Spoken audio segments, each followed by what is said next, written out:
আসসালামু আলাইকুম everyone, welcome back to my channel. আমার আজকের রেসিপি হলো তিলের খাজা বা সেসমি বার। এক সময় এই তিলের খাজাটি খুবই জনপ্রিয় ছিল, এখন কেমন জনপ্রিয় তা আমার জানা নেই। এই তিলের খাজাটা আমার খুবই পছন্দের ছিল, এখনও আমার খুবই পছন্দের। আমি এটা মাঝে মাঝেই কিনে খাই।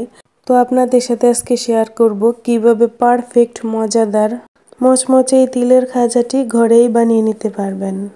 তো পারফেক্টভাবে এই তিলের খাজাটি বানানোর জন্য ভিডিওটি না টেনে শেষ পর্যন্ত দেখতে হবে, কারণ এই ভিডিওতে আমি খুবই গুরুত্বপূর্ণ কিছু টিপস শেয়ার করব। প্রথমে আমি খাজাটা সেট করার জন্য একটা স্টিলের বাটিকে রেডি করে নেব। এই বাটির মধ্যে আমি এখন তেল ব্রাশ করে নেব। তেল ব্রাশ করাটা অবশ্যই জরুরি।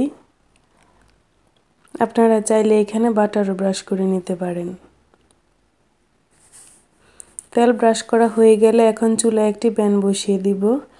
প্যানে দিয়ে দিলাম 1 কাপের থেকে একটু কম চিনি এবং 2 টেবিল চামচ পানি।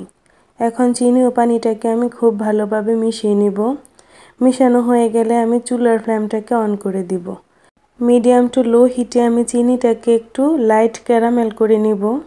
এই ক্যারামেলটা করার সময় অনেকের অনেক রকম কমপ্লেন থাকে, ঠিকমতো আঠালো হয় না, ঠান্ডা হয়ে গেলে আবার চিনি হয়ে যায়।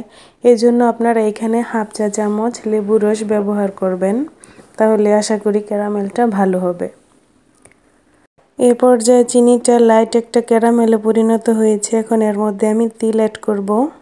এখন আমি এর মধ্যে ভাজা তিল অ্যাড করব। আমি এই তিলটা সুপার শপ থেকে কিনেছি, এটা আগে থেকেই ভাজা ছিল। এখন দিয়ে দিলাম হাফ কাপ তিল। তিল আর চিনির পরিমাপটা হলো যতটুকু চিনি দিবেন তার থেকে কম তিল দিবেন, তাহলে খাজাটা ভালো হয়। এখন তিল আর ক্যারামেল ভালো করে স্প্যাচুলা দিয়ে মিশিয়ে নিব। এই কাজটা খুবই দ্রুত করতে হবে। মিশানো হয়ে গেলেই গরম থাকা অবস্থায় সাথে সাথে আমি স্টিলের বাটিতে ঢেলে নিলাম। এখন স্প্যাচুলা দিয়ে আমি এটাকে বাটির মধ্যে সেট করে নেব। সেট করার পর আমি এই খাজাটাকে রেখে দিব ঠান্ডা হওয়ার জন্য। হালকা একটু গরম থাকা অবস্থায় আমি খাজাটাকে কেটে নিব। আবার যদি বেশি ঠান্ডা হয়ে যায় তাহলে খাজাটা কাটা যাবে না, ভেঙে যাবে। তো আমি এখন এটাকে একটি ছুরির সাহায্যে কেটে নিব। আমি প্রথমেই বাটিতে তেল ব্রাশ করে রেখেছিলাম, কিন্তু এখন খাজাটাকে আমি বাটি থেকে কোনোভাবেই উঠাতে পারছি না। তো এখন কি করব? এখন এই বাটিটাকে আমি ডিপ ফ্রিজে রেখে দিব 5 মিনিটের জন্য। 5 মিনিট পর কিন্তু আর এটাকে টানতে হবে না, এটা নিজে থেকেই উঠে যাবে। এই তো খাজাগুলো খুবই সুন্দরভাবে উঠে গেছে। এগুলো একটু লম্বাটে ছিল, আমি হাত দিয়ে একটু ভেঙে নিয়েছি, এর জন্য একটু খাটো খাটো দেখা যাচ্ছে।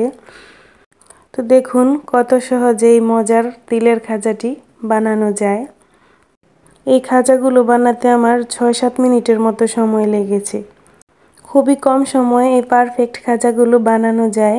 আপনারা ওই টিপসগুলো ফলো করে বানাবেন, ইনশাল্লাহ আপনাদের খাজাও পারফেক্ট হবে। একটি খাজা আমি ভেঙে দেখাচ্ছি ভিতর থেকে কতটা মুচমুচে হয়েছে।